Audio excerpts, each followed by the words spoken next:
Senator Cassidy is next. Hey, Madam Secretary, thank you for being here. Madam Secretary, as we know, Social Security goes insolvent in 8 to 9 years.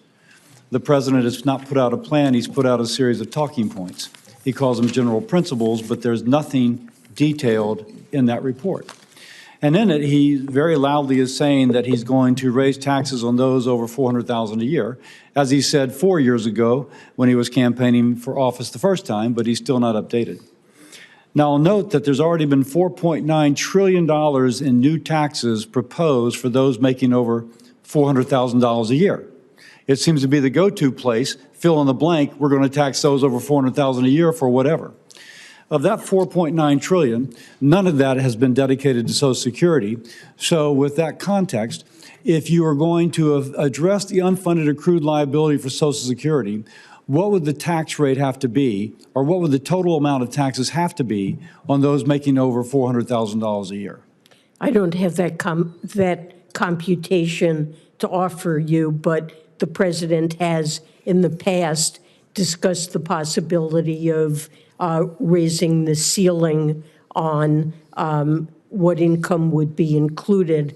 Of course, he would protect those, his pledges to protect households making under $400,000. But let me ask, because the President theoretically has a plan, and if I'm rubbing my forehead, it's just because it seems worse than I thought.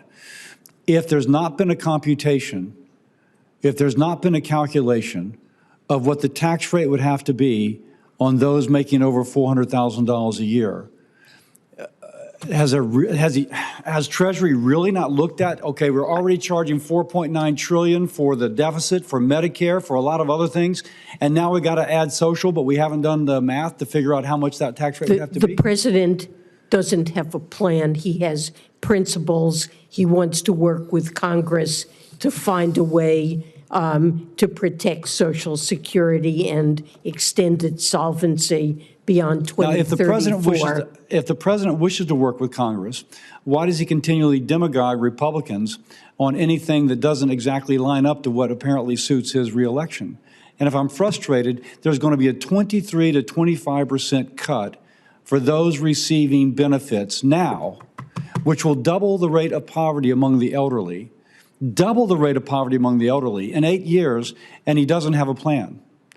Madam Secretary, how can he justify not having a plan when he's been in office for 3 years already? He believes it's important to work with Congress and not Madam Secretary, he has not worked with us at all. On this Senate Finance Committee, we have not heard, at least I haven't, and I've been very active in this issue, we've not heard from the President one peep except to hear demagoguery rhetoric yelled at us on State of the Union addresses as regards social.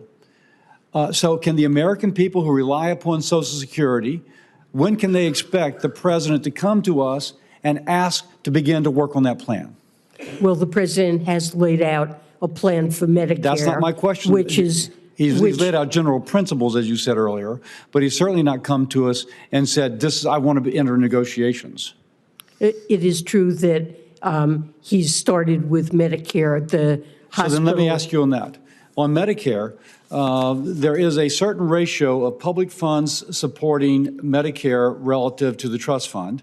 And when it exceeds a certain threshold, it's called an emergency. And within 15 days, the President is supposed to submit a plan.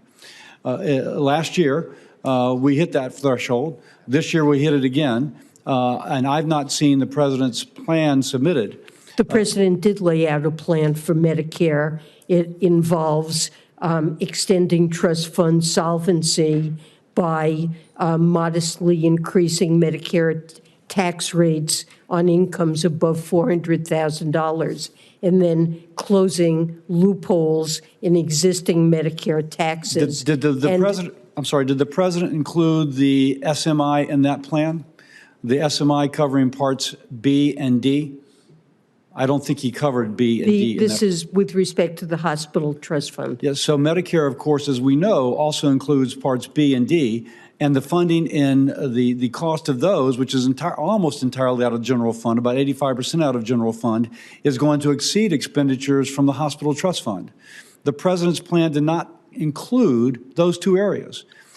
I'm a doctor. I know how important Medicare is, and the president has not submitted a plan for that which is the fastest growing portion of the plan in order to address it. Madam Secretary, this has been a very disappointing performance by a man who wants to once more be our president for the next 4 years on two programs incredibly important to our seniors. With that, I yield.